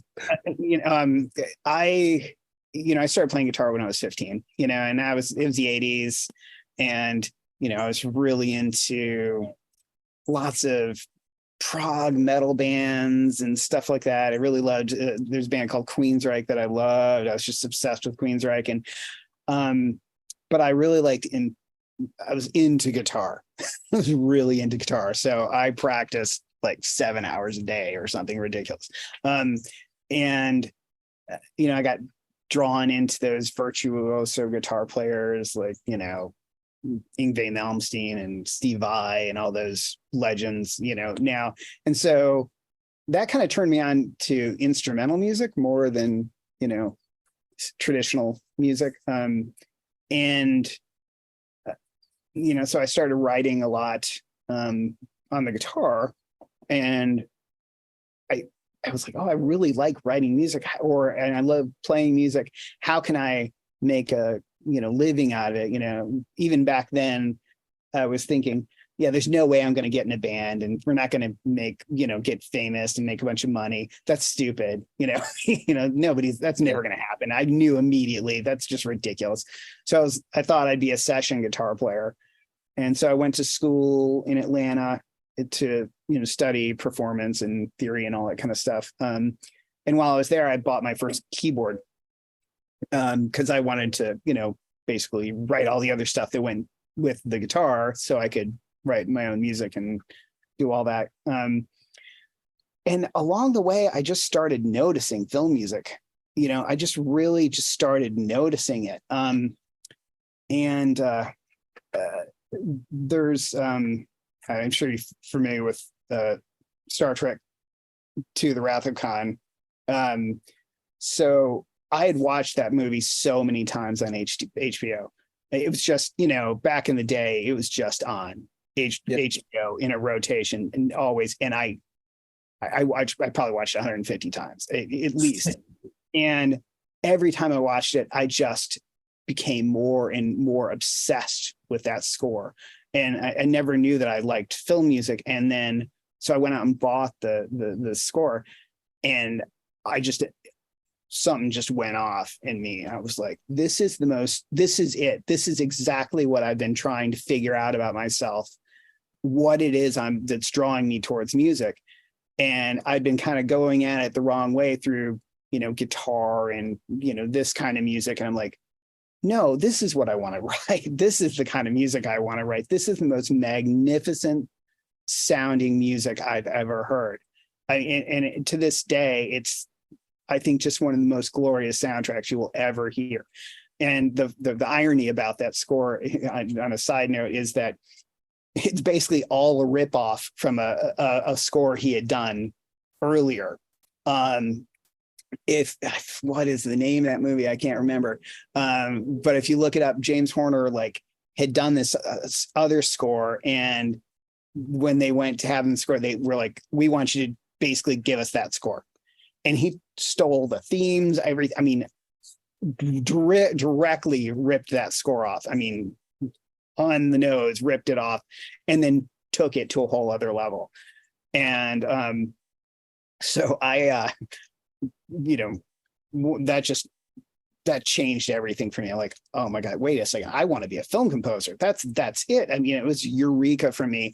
And then when, the original Batman came out, Danny Elfman's score to the original Batman, and that main title, I just could not listen to it enough. I was like, this piece of music is so perfect. The entire arc of it is flawless, and it sounds like something from the heavens. It's so powerful. The brass was just epic in every way, and it's just so romantic and beautiful and all that stuff. And this guy's a beast. Like he can do anything. He can do it. He gets really pigeonholed a lot. People don't understand the depth of Danny Elfman's writing. I don't know if you ever seen a film called Big Fish. No, I love Big Fish. I was just talking about this with on a different podcast with such a great movie. I love Chris Edwards. Big Fish was that was what, Tim Burton? Tim Burton, yeah. And that score kind of like, to me, it kind of embodies all the different things he can do. It goes from all of this just beautiful, endearing, emotional stuff to the silly, comical, whimsical stuff from the Tim Burton stuff to, every bit of it. And it just seamlessly blends together into this thing. It's just a work of art, that score. He has so many uncredited credentials where I think it's just a fluke or just like a stupid policy, because when he's a conductor and the orchestrator, it's like it's thick and thin throughout, where like, yes, he's the guy who did that position, but on IMDb, like he was the conductor of Willow, for example, and it caught my attention when he did the previous two shows, one coming out next year, and the 7 episodes or 8 episodes they just did with Disney Plus. Not giving them a shout out, but this guy I'll give a shout out because he's cool. He's a conductor, music producer, but he's got so many uncredited credits where it's like, come on, what the fuck? Why did they do this to these guys?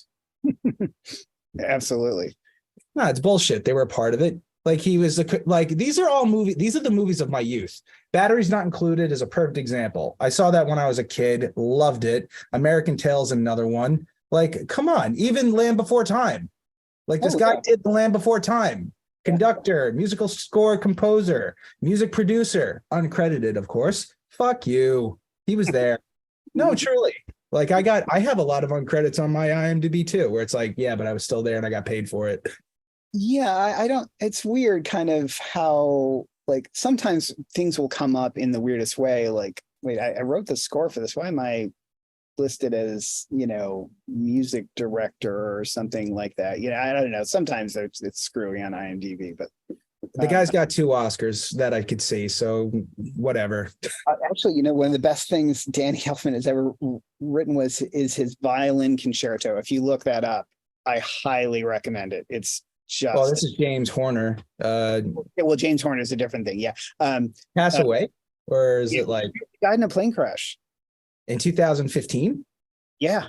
Oh, what the fuck? Then how is it that he got his shit here listed and credited for 2023, 2022? After his death, they're giving him. Well, they're probably using his music in other things. I mean, well, if they're using his themes, he's probably getting credit for that from other things. Like if somebody creates another score after you, but you use their themes. I mean, John Williams gets credit for everything, because he's written all of the greatest themes of all time. So Danny Elfman's like Charlotte's Web. Charlotte's Web, Black Beauty. These are nice. Absolutely amazing score. Black Beauty is the way to go. Oh, he did Wednesday. Oh yeah. Oh, I'm glad you brought that up earlier because yeah, this guy's actually well, he is really good. But what was the name of that film? His orchestration of strings or something. You talking about his violin concerto? That's what it was. Violin concerto. Yeah. He wrote. It's called 11:11. Yeah, I highly recommend anybody who likes classical music at all listen to that because it's amazing. He's fantastic.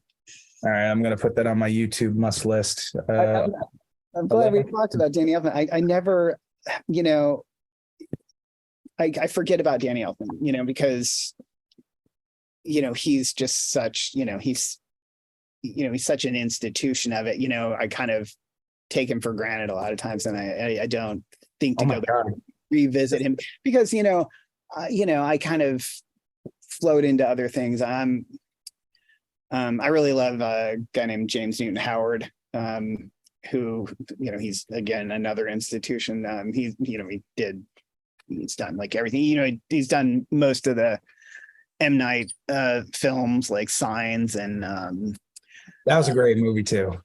Signs. We're talking about films that just make you happy, can terrify you, but still just makes me happy to watch that film. I'll watch it a million times. It just makes me happy. I don't know why, but terrified in middle school when it came out, but I still enjoy it now. when he ends up in the closet, like in the coats, when they see it. Well, no, like when he's watching it on TV and the first time you see the alien on TV. Oh, Joaquin.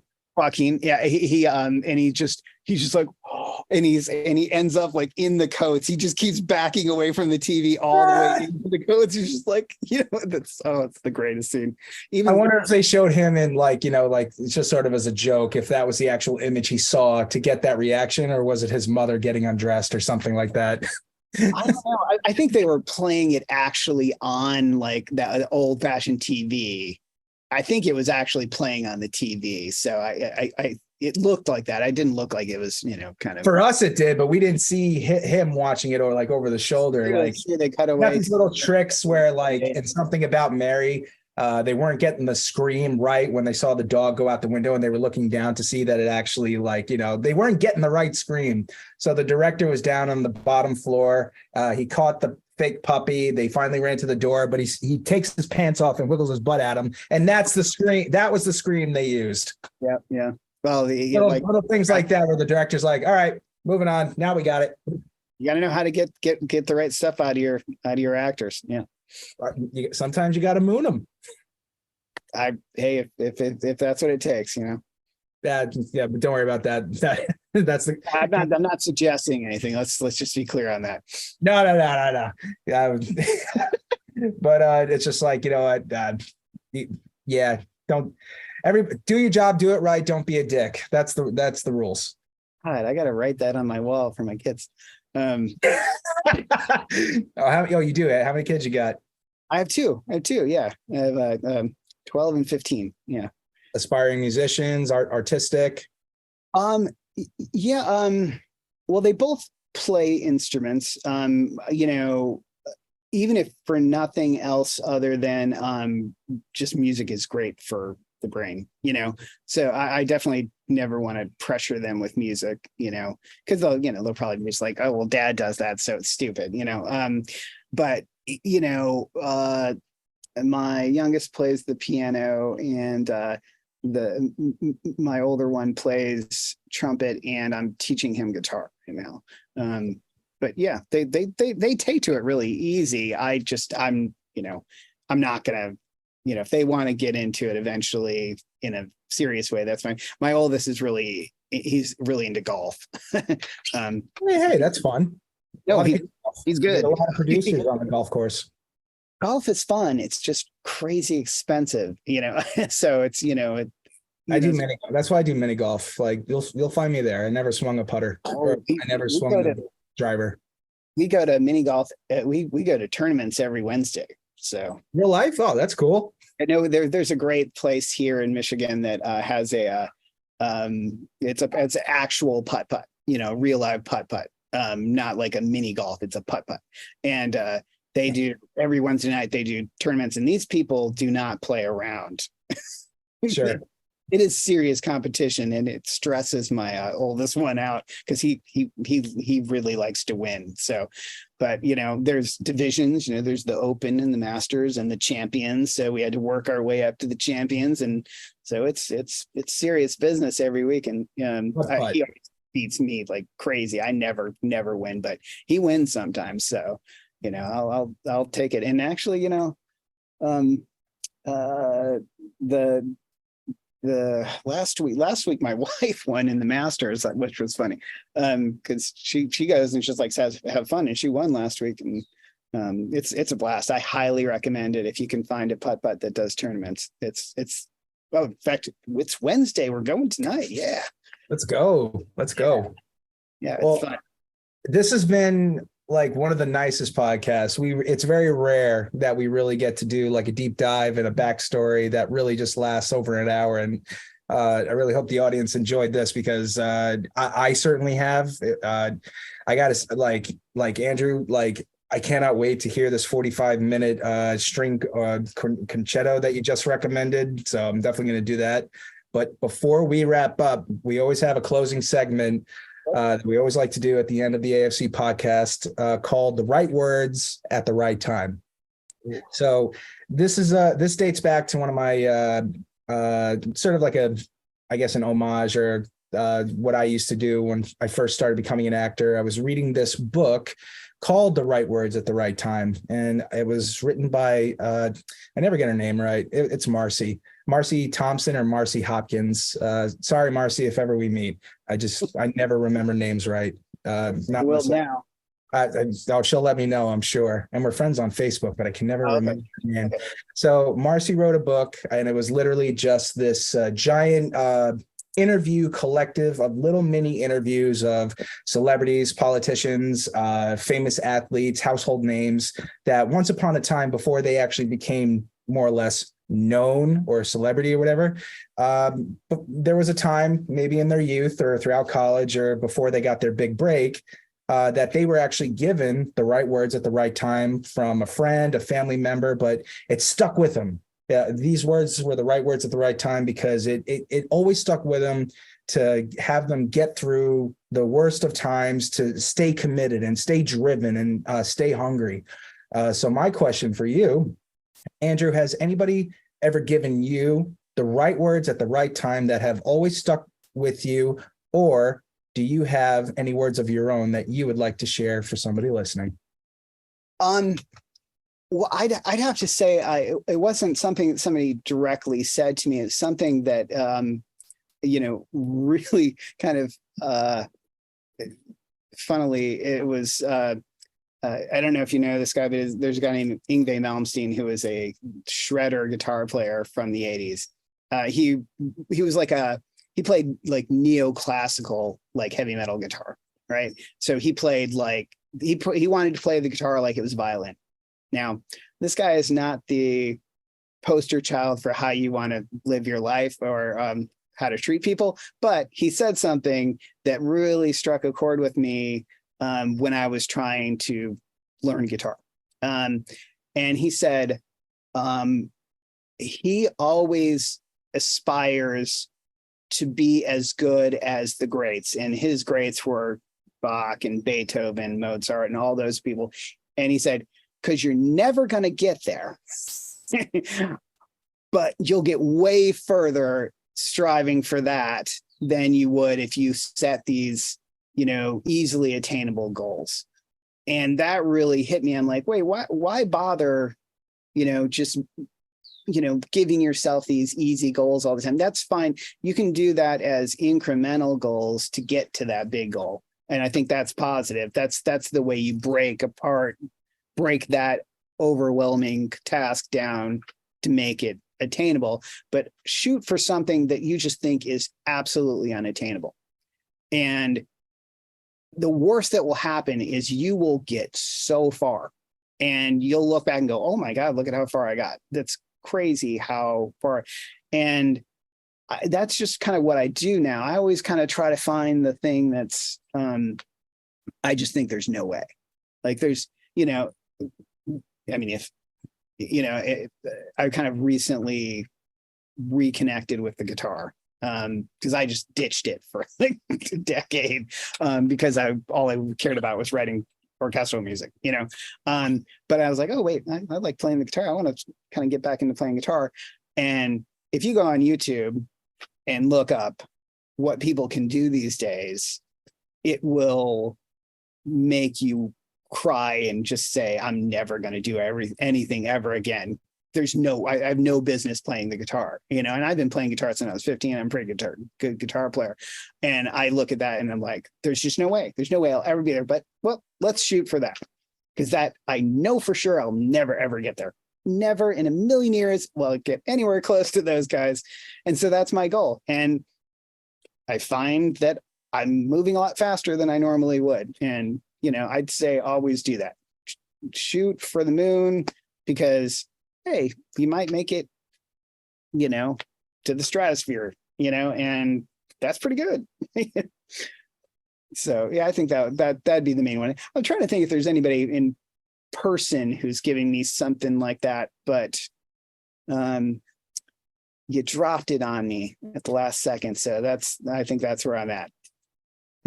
Yeah, you're not supposed to think about it. It's like if it's there, it's because it's been there, you know. It's not a make-believe moment.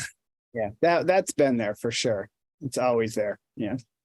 Keep it. Thank you so much for sharing that. And I agree. And I also agree, because I've played the bass, guitar, you know, just dabbled in music here and there just to kind of like, you know, express. And you got some of these guys that are just slayers and they'll just absolutely tear it up, you know. They're not human beings. I can't believe it. They stopped being the same species as us a long time ago. Yeah. It's just not anymore. Not the same people. Well, thank you, Andrew Scott Foust. Is that it? How you say your last name? Yeah, Faust. Yeah. People You're like named after an opera? You're right. People love to misspell it with an A, but it's actually with an O. It's Faust. Yeah. I thought so. And when I saw that, I'm like, oh, hey, Offenbach, Faust. This is going to be interesting. Yeah. People love to misspell it on the credits for the film that I just finished scoring. So yeah, well, I'm glad that you have an IMDb, because if ever we work together, I know exactly where to find you, because this is the guy. Awesome. Thanks, man. It's been a blast talking to you. Thank you so much. I always end the show this way. Wherever you go, whatever you do, always remember to never forget community, creativity, and joy. And that's it. Awesome. Good words. Thank you so much. You enjoy the rest of your day and have fun golfing. I will. Thanks. You too. Ciao for now. Bye.